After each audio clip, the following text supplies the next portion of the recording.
Assalamualaikum everyone. Hope you are well by the grace of Almighty Allah. Welcome to my channel Learning English School. Today we are going to learn about the topic tense. ভিডিওটি না টেনে সম্পূর্ণ ভিডিওটি সবাই মনোযোগ সহকারে দেখবেন এবং আপনি যদি আমার চ্যানেলে নতুন হয়ে থাকেন তাহলে প্লিজ আমার চ্যানেলটি সাবস্ক্রাইব করে দিবেন এবং অবশ্যই শেয়ার করে দিবেন। সো এখন আমরা টেন্সের আলোচনায় চলে যাব। তার আগে একটা কথা বলে নিই যে আপনারা যারা আমার এই ক্লাসে নতুন আছেন তাদেরকে আমি রিকোয়েস্ট করব টেন্স নিয়ে আমি প্রিভিয়াস যে 3টি ক্লাস করেছি ওই 3টি ক্লাস অবশ্যই দেখে আসবেন, কারণ ওই ক্লাসগুলোর মধ্যে আমি বেসিক কিছু জিনিস আলোচনা করেছি যে জিনিসগুলো আমার এই ক্লাসে বুঝতে সুবিধা হবে। সো আপনারা অবশ্যই আমার ওই ক্লাসগুলো করে আসবেন এবং তারপর এই ক্লাসগুলো দেখলে আপনি ভালোভাবে বুঝতে পারবেন। এবং আমাদের ডেসক্রিপশন বক্সে আমার গত প্রিভিয়াস 3টি ক্লাস যে নিয়েছি ও ক্লাসগুলোর ডেসক্রিপশন বক্সে লিংক দেওয়া আছে, একটু দেখে নেবেন। তাহলে চলুন শুরু করা যাক আমাদের টেন্স। আমি প্রতিটি ক্লাসে টেন্স সম্পর্কে একটু ব্রিফিং দিয়ে থাকি।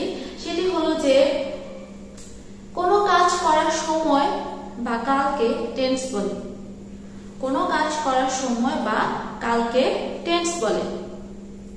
যেমন ধরুন আমি ভাত খাই, আমি ভাত খাচ্ছি, আমি ভাত খেয়েছি, আমি ভাত খাবো। সো দেখুন একটি কাজ ভাত খাওয়া, একটি কাজ আমি 4টের সময় করলাম, একটি কাজ 4টের সময় করলাম। তো এরকম আমাদের বাংলাতে বাংলা ভাষায় অনেক ধরনের ভার্বের রূপ আছে, তো যেগুলো দ্বারা আমরা বোঝাই যে আমরা এই সময় এই কাজটি করেছি, এই সময় এই কাজটি করেছি। সো সেই জিনিসটাকে যখন আমরা ইংরেজিতে বলতে যাই তখনই আমাদের টেন্সের দরকার হয়। সো ইংরেজি ভালোভাবে বলতে গেলে, পড়তে গেলে বা শিখতে গেলে অবশ্যই আমাদেরকে টেন্স জানতে হবে। আর এই টেন্সকে এই জন্যই ইংরেজি ভাষার সোল অফ ল্যাঙ্গুয়েজ বলা হয়। তাহলে চলুন আজকে আমাদের ক্লাস হলো প্রেজেন্ট পারফেক্ট টেন্স সম্পর্কে। গত 2টি ক্লাসে আমি প্রেজেন্ট ইনডিফিনিট টেন্স এবং প্রেজেন্ট কন্টিনিউয়াস টেন্স সম্পর্কে খুব ভালোভাবে ডিসকাশন করেছি। আপনারা ক্লাসগুলো দেখলেই বুঝতে পারবেন যে ওগুলো আপনাদের যারা দেখেছে তাদের হয়ে গেছে। এবার আমরা বলি যে প্রেজেন্ট পারফেক্ট টেন্স, এবং আজকের ক্লাসটি খুবই গুরুত্বপূর্ণ একটি ক্লাস।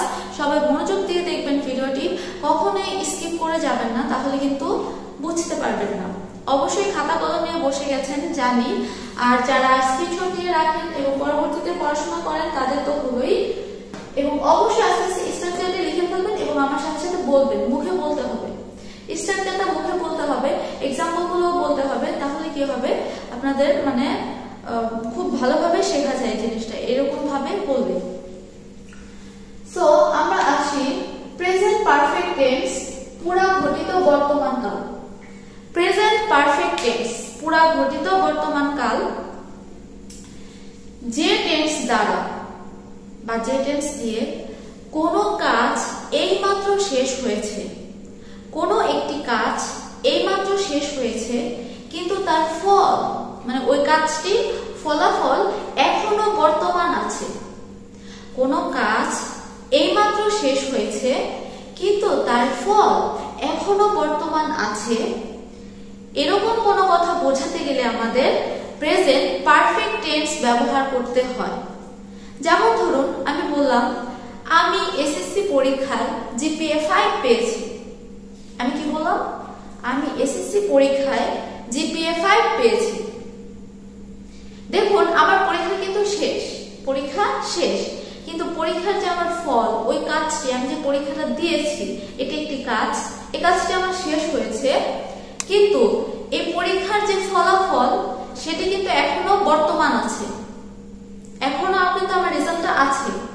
তো এটাই হচ্ছে প্রেজেন্ট পারফেক্ট টেন্স, যে কোনো কাজ এইমাত্র শেষ হয়েছে কিন্তু তার ফল এখনো বর্তমান আছে, এরূপ বোঝালে আমরা প্রেজেন্ট পারফেক্ট টেন্স ব্যবহার করব। সো এটা কি হলো? I have got GPA 5 in SSC exam. চলুন আমরা স্ট্রাকচারটা লিখে নেই। স্ট্রাকচারটা হবে সাবজেক্ট প্লাস হ্যাভ অথবা has plus V3 plus object. খেয়াল করুন কি বললাম, subject plus have has plus V3 plus object. এই যে আমরা বলি কোনো কাজ করেছি, গিয়েছি, হয়েছি, পেয়েছি, তো বাংলায় এই রূপটি বোঝানোর ক্ষেত্রে আমরা আমাদের বাংলা রূপ থাকে, বাট ইংরেজিতে কিন্তু এরকম রূপ নেই। যেমন ধরুন গেট, গট, গট, গেট অর্থ পাওয়া, গেট অর্থ পাওয়া, আমি বললাম গট অর্থ পেয়েছিল আবার পেয়েছি, গট গট, V2 এবং V3 একই। তো সেক্ষেত্রে গেট অর্থ পাওয়া, যখন আমরা হ্যাভ গট বলবো তখন আমরা পেয়েছি। আমরা একটা এক্সাম্পল দিয়ে বুঝি, তাহলে বুঝতে সুবিধা হবে। চলুন আমরা এক্সাম্পল দিই। বললাম যে আমি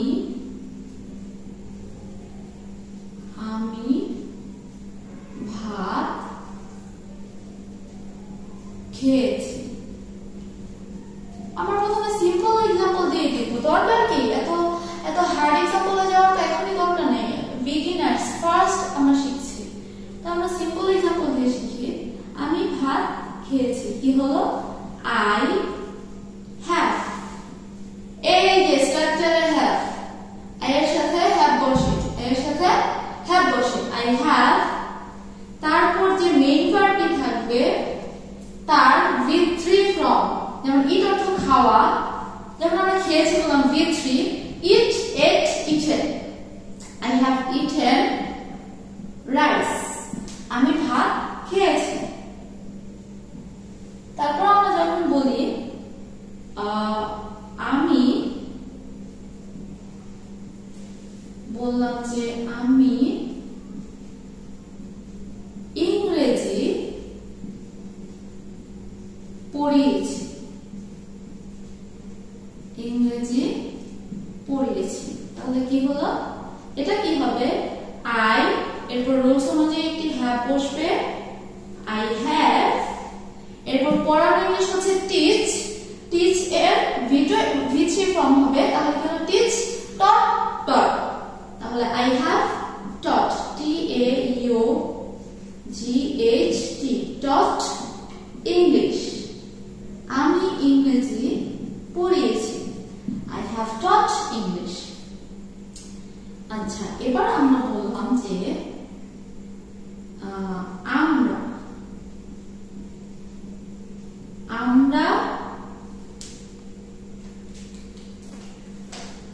আমরা একটি মুভি দেখেছি, এটা কি হবে? I have. দেখো ইংরেজি হচ্ছে, আমরা যখন কিছু মুভি দেখি বা টিভি দেখি সেটা ইংরেজি হয়ে যায় ওয়াচ। এমনিতে সি অর্থ দেখা, কিন্তু এই ক্ষেত্রে ওয়াচ হবে। I have watched, sorry, we have watched a movie, আমরা একটি মুভি দেখেছি। আচ্ছা, এবার আমরা বললাম তুমি, you have read the book, তুমি বইটি পড়েছো। আচ্ছা, এটা কি হলো? তুমি হচ্ছে you have, আচ্ছা, রিড অর্থ পড়া, রিড এর V2 V1 V2 V3 তিনটাই এক, read read read. You have read the book, তুমি বইটি পড়েছো। আচ্ছা, এবার আমরা বললাম যে তারা, আমরা বলতে পারি তারা ফুটবল খেলেছে, মানে আগে খেলেছে কিন্তু এর ফল কিন্তু এখনো আছে। তারা ফুটবল খেলেছে, they have, প্লে অর্থ খেলা করা, প্লে এর V3 played football. তারা ফুটবল খেলেছে। সো এবার আমরা আসি, আচ্ছা আমরা এবার বলবো যে আচ্ছা তারা ফুটবল খেলেছে, they have played football.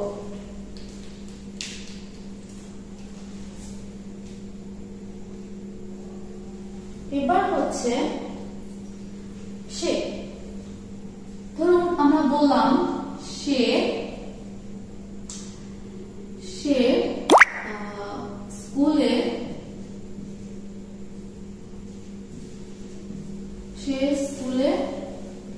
গিয়েছে, সে স্কুলে গিয়েছে। হি হ্যাজ, হি এর সাথে হ্যাজ বসে, he has gone to school, সে স্কুলে গিয়েছে। এবার আমরা বললাম সে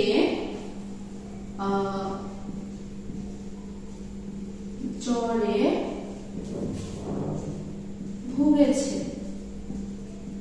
তাহলে কি হবে, সাবজেক্ট হি আসবে, হি এর সাথে হ্যাজ বসে, হি এক বচন, হি হ্যাজ। আচ্ছা জ্বর, সাফার হচ্ছে জ্বরে ভোগা, সাফারের পিপি হচ্ছে সাফার্ড ফ্রম ফিভার। আচ্ছা এরপর আমরা বললাম সে একটি গান গেয়েছে।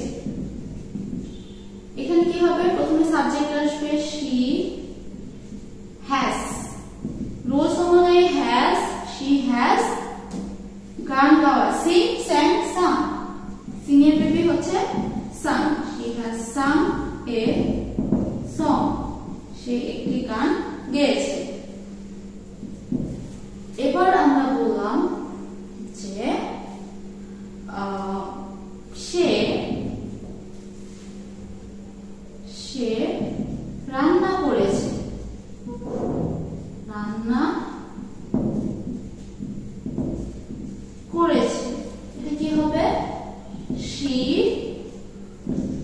has cooked। যখন যদি বলি সে বিরিয়ানি রান্না করেছে, ওটা কি হবে, she has cooked বিরিয়ানি, সে বিরিয়ানি রান্না করেছে। আচ্ছা এবার যখন আমরা বলি যে তারা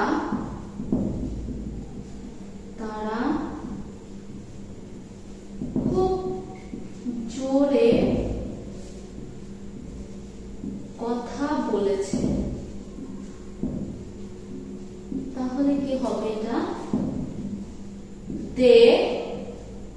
দে প্লুরাল, এর সাথে হ্যাভ বসে, they have spoken too loud, তারা খুব জোরে কথা বলেছে। দেখুন আমরা প্রেজেন্ট পারফেক্ট টেন্সের 10টা एग्जांपल লিখলাম।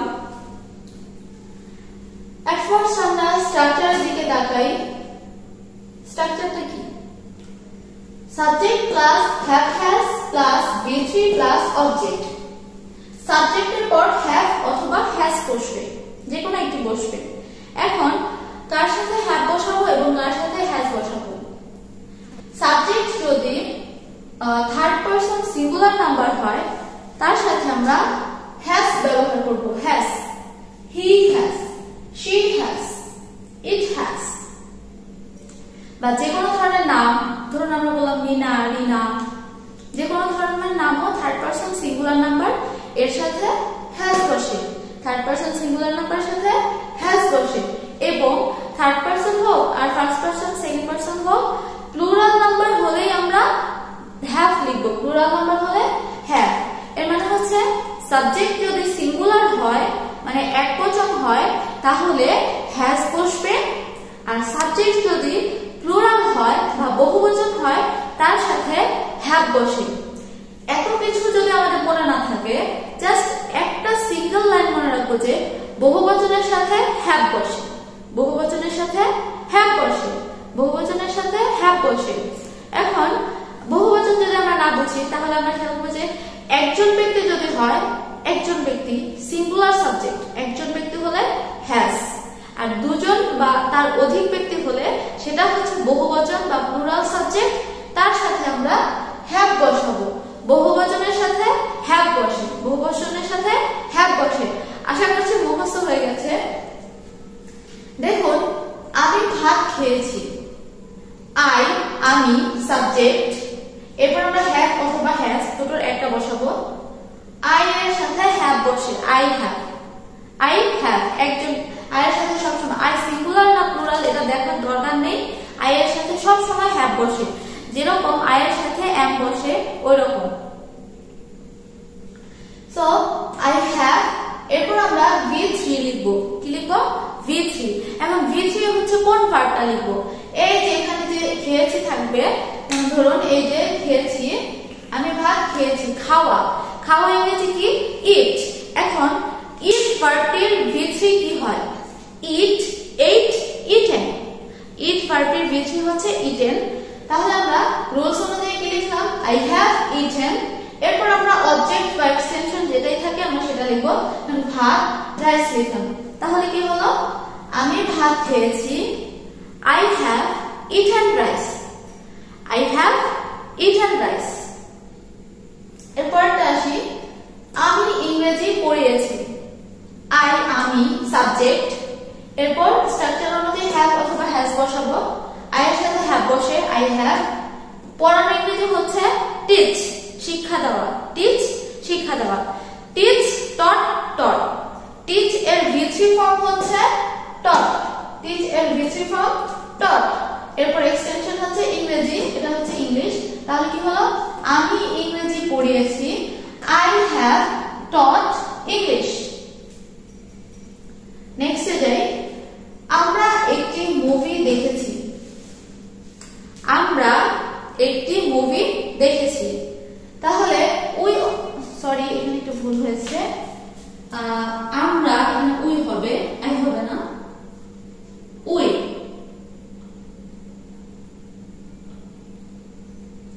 We have watched a movie, আমরা একটি মুভি দেখেছি। খেয়াল করুন, এখানে আমরা, উই হচ্ছে সাবজেক্ট, উই হচ্ছে সাবজেক্ট লিখলাম। এরপর হ্যাভ অথবা হ্যাজ বসবে। উই আমরা, উই আমরা। বহুবচনের সাথে হ্যাভ বসে, আমরা কিন্তু জানি বহুবচনের সাথে হ্যাভ বসে, প্লুরাল সাবজেক্ট হলেই হ্যাভ হবে। তাহলে উই আমরা বহুবচন, তাহলে কি হলো? We have, we have. এখন একটি মুভি দেখেছি, দেখা, দেখা ইংরেজি সি অর্থ দেখা, আবার ওয়াচ অর্থ দেখা, দুইটাই কিন্তু দেখা। বাট আমরা যখন কোনো ব্যক্তিকে দেখি, যখন বললাম আই সি হিম, আমি তাকে দেখেছি বা আমি তাকে দেখি। বাট আমরা যখন কোনো মোবাইল দেখি বা আমরা যখন কোনো মুভি দেখি, সেক্ষেত্রে আমার ইংরেজিটা হয়ে যায় ওয়াচ, ওয়াচ অর্থ দেখা। আর এই ওয়াচের V3 ফর্ম হচ্ছে ওয়াচড, ইডি যোগ করবো, আমরা ইডি যোগ করবো। তাহলে কি হলো? আমরা একটি মুভি দেখেছি, we have watched A movie.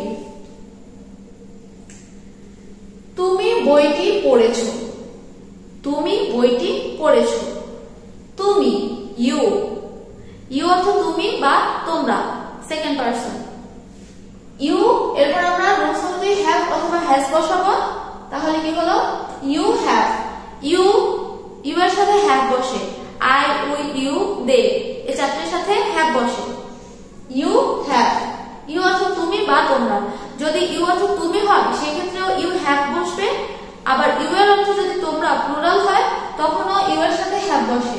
মোট কথা ইউ এর সাথে হ্যাভ এ বসবে। You have, I have, we have, you have, they have. তাহলে কি হলো? পড়েছো, তুমি বইটি পড়েছো। ইউ হ্যাভ রিড, রিড অর্থ পড়া। এখন রিড এর V3 ফর্মটা কি? আমাদের তো V3 লিখতে হবে, হ্যাভ হ্যাজ এর পর V3 লিখতে হবে। রিড এর V3 ফর্ম হচ্ছে রিড, রিড, রিড, রিড, এর কোনো পরিবর্তন নেই। Read, read, read. V1, V2 এবং V3 একই। তাহলে কি হলো? You have read the book, তুমি বইটি পড়েছো। এরকম কিছু কিছু ভার্ব আছে যেগুলোর কোনো পরিবর্তন হয় না, V1 V2 এবং V3 একই হয়। তারা ফুটবল খেলেছে, তারা, দে অর্থ তারা, তো সাবজেক্ট লিখলাম দে।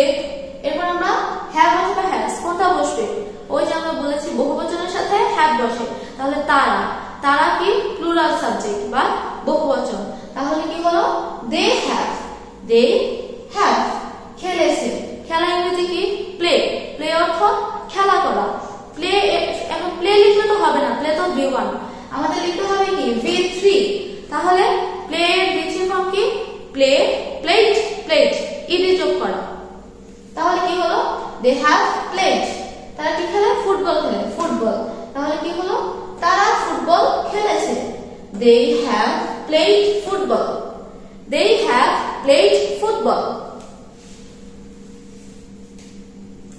এবার আসি সে স্কুলে গিয়েছে, সে স্কুলে গিয়েছে, হি, খেয়াল করো হি হচ্ছে থার্ড পারসন সিঙ্গুলার নাম্বার, সে একজন, একজন ব্যক্তি, একবচন হলে আমরা হ্যাজ লিখব, একবচন হলে হ্যাজ লিখব, বহুবচনের সাথে হ্যাভ বসে, একবচনের সাথে হ্যাজ বসে, তাহলে এখানে হি, হি অর্থ সে, তাহলে কি হলো এরপর হি সাবজেক্ট লিখলাম আমরা সে, এরপর আমরা হ্যাভ অথবা হ্যাজ দুটোর একটা লিখব, তাহলে হি একবচন, একবচনের সাথে হ্যাজ বসে, he has, he has, she has, it has. গিয়েছে মানে যাওয়া, এখানে ভার্বটি কি যাওয়া, গো, যাওয়া, গো অর্থ যাওয়া, এখন গো তো V1, আমাদের কি লিখতে হবে V3, তাহলে কি হলো গো এর V3 ফর্ম কি গো, ওয়েন্ট, গন, গো, ওয়েন্ট, গন, গো অর্থ যাওয়া, ওয়েন্ট অর্থ গিয়েছিল, গন গিয়েছিল। He has gone to school, সে স্কুলে গিয়েছে। এরপর আসি সে জ্বরে ভুগেছে, সে জ্বরে ভুগেছে, স্ট্রাকচার কি subject plus have has plus V3 plus object, তাহলে সাবজেক্ট কি হলো হি, লিখলাম আমরা হি সাবজেক্ট, এখন হি একবচন, হি এর সাথে হ্যাজ বসে, হি হ্যাজ।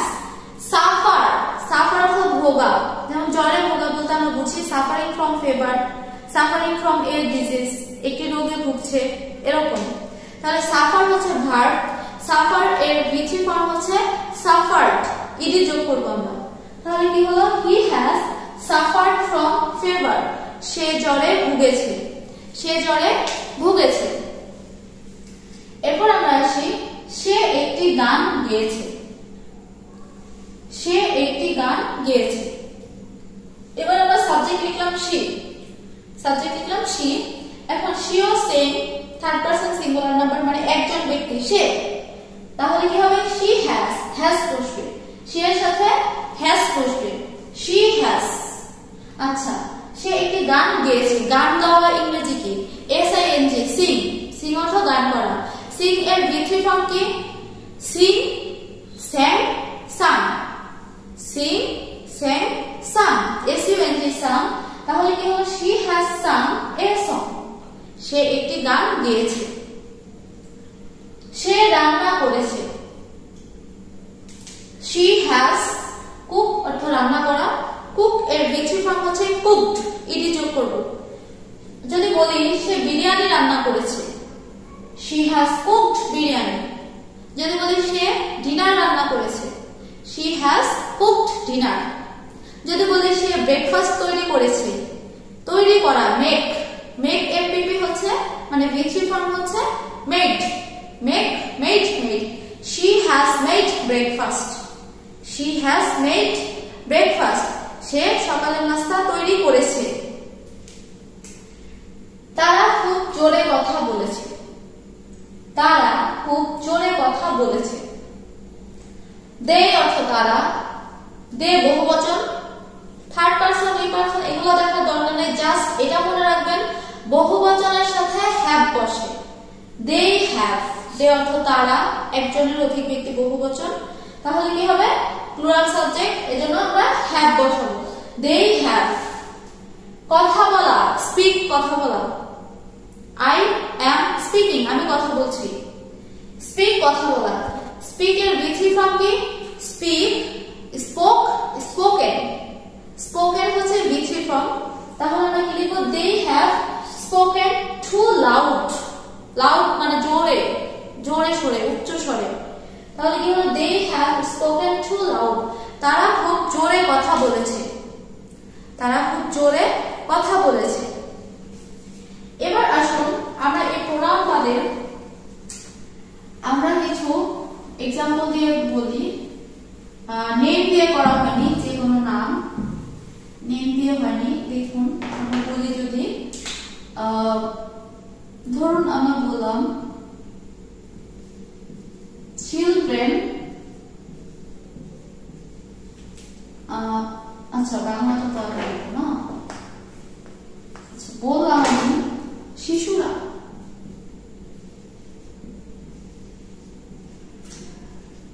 শিশুরা মাঠে খেলেছে, শিশুরা মাঠে খেলেছে। কি হবে? ওদের খেলা শেষ, খেলা কিন্তু শেষ, কিন্তু এর ফলটা এখনো বর্তমান, এজন্য আমরা পারফেক্ট টেন্সে লিখব। শিশুরা, চিলড্রেন। দেখুন শিশুরা কিন্তু প্লুরাল সাবজেক্ট, কিন্তু এখানে চিলড্রেন হবে, এস হবে না। চাইল্ড শিশু, ওটা হচ্ছে সিঙ্গুলার ফর্ম, এবং চিলড্রেন হচ্ছে শিশুরা, এটা হচ্ছে প্লুরাল সাবজেক্ট। আর প্লুরাল মানে বহুবচনের সাথে আমরা হ্যাভ লিখি, তাহলে আমরা এখানে হ্যাভ লিখবো, হ্যাভ, চিলড্রেন হ্যাভ। এটা দেখে কিন্তু বোঝা যায় না, বাট এটা আমাদের বুঝতে হবে যে চিলড্রেন অর্থ শিশুরা, এটা সাবজেক্টটা প্লুরাল, বহুবচন, এজন্য আমরা হ্যাভ লিখেছি। কিছু কিছু ওয়ার্ড আছে যারা নিজেরাই প্লুরাল সাবজেক্ট, ওদের সাথে এস যুক্ত করতে হয় না। তাহলে চিলড্রেন হ্যাভ, খেলা ইংরেজি হচ্ছে প্লে, এর ভিত্তি ফর্ম কি? Played. They have played, sorry, children have played on the ground. শিশুরা মাঠে খেলেছে। এবার আসি, বললাম যে মিতা তার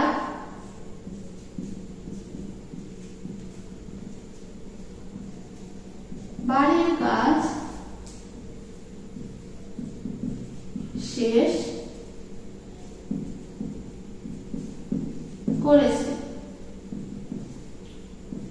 এটা কি বলবো আমরা? মিতা, মিতা যেহেতু একটি নাম, একজন ব্যক্তি, তাহলে আমরা হ্যাজ বসাবো। মিতা হ্যাজ শেষ করেছে, ফিনিশ, শেষ করা। ফিনিশ এর ভিত্তি হচ্ছে finish. Mita has finished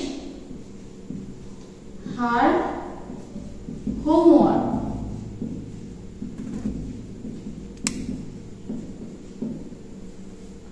Mita তার বাড়ির কাজ শেষ করেছে।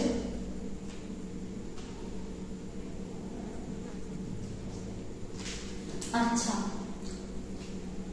এবার আমরা বললাম যে সে চুল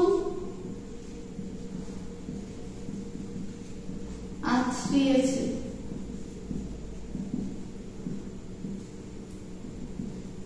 She has combed her hair. দেখুন আমরা এখানে চিলড্রেন লিখেছি, প্লুরাল সাবজেক্ট, এজন্য হ্যাভ বসেছে। এরপর আমরা বললাম মিতা তার বাড়ির কাজ শেষ করেছে। Mita has finished her homework. সে চুল আঁচড়িয়েছে। She has combed her hair. এছাড়াও যখন আমরা বাক্যের মধ্যে এরকম কিছু ওয়ার্ড পাবো, যেমন ধরুন জাস্ট, just now,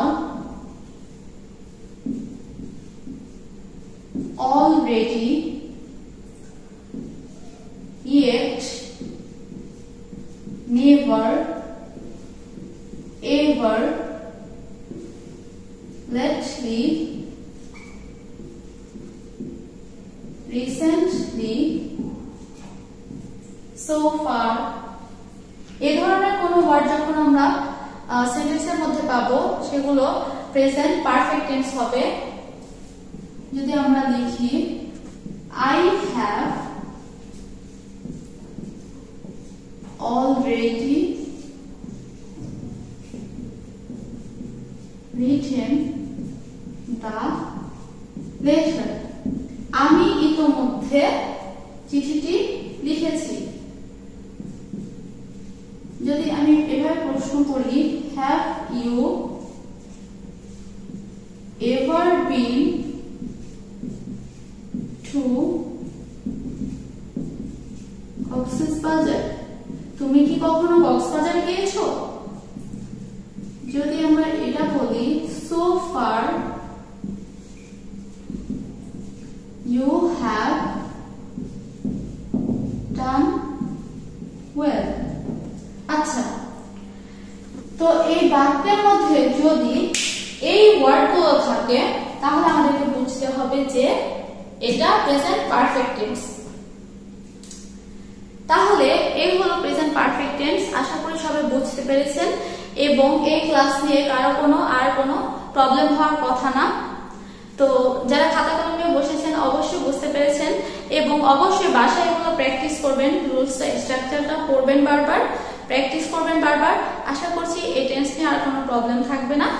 আমি সবসময় বলি speaking English is a practical part. আপনি সবসময় এর পেছনে যত বেশি টাইম দিবেন তত বেশি এটিকে আপনি আয়ত্তে আনতে পারবেন, আপনি তত বেশি দক্ষ হয়ে উঠবেন ইংরেজিতে।